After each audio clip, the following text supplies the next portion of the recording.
In chapter 1 of Nahum, the Lord is revealed as a jealous and avenging God who takes vengeance on his enemies and is slow to anger but great in power. He punishes those who oppose him and does not leave the guilty unpunished. The chapter emphasizes God's justice, showing that he is a strong refuge for those who trust in him, protecting them in times of trouble.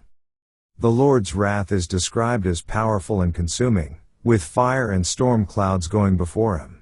His anger is fierce against his foes, and he makes the earth quake before him.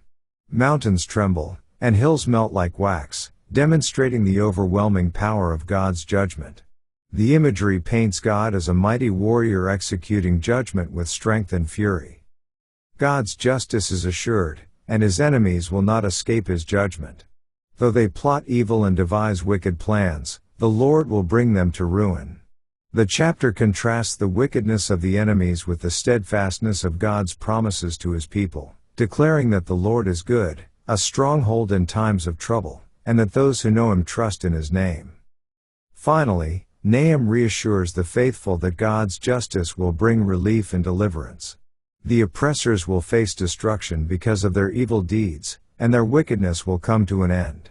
The chapter closes with a reminder of the Lord's holiness and power, urging the people to recognize that God is both just and merciful, but those who oppose him will be consumed by his righteous anger.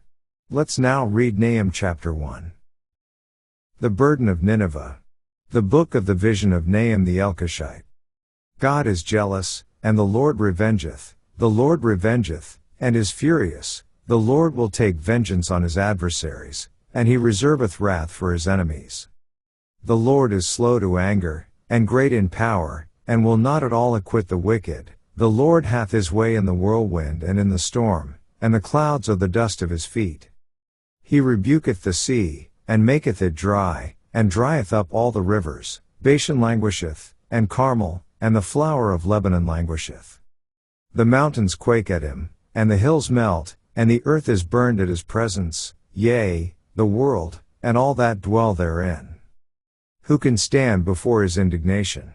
And who can abide in the fierceness of his anger? His fury is poured out like fire, and the rocks are thrown down by him. The Lord is good, a stronghold in the day of trouble, and he knoweth them that trust in him. But with an overrunning flood he will make an utter end of the place thereof, and darkness shall pursue his enemies.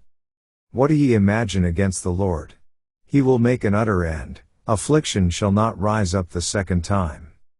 For while they be folden together as thorns, and while they are drunken as drunkards, they shall be devoured as stubble fully dry.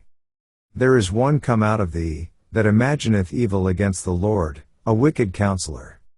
Thus saith the Lord, though they be quiet, and likewise many, yet thus shall they be cut down, when he shall pass through.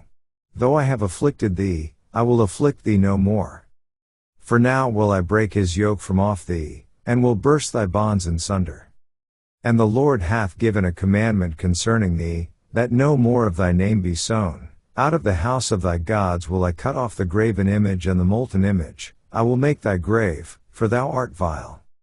Behold upon the mountains the feet of him that bringeth good tidings, that publisheth peace. O Judah, keep thy solemn feasts, perform thy vows. For the wicked shall no more pass through thee, he is utterly cut off. This ends our reading of Nahum chapter 1.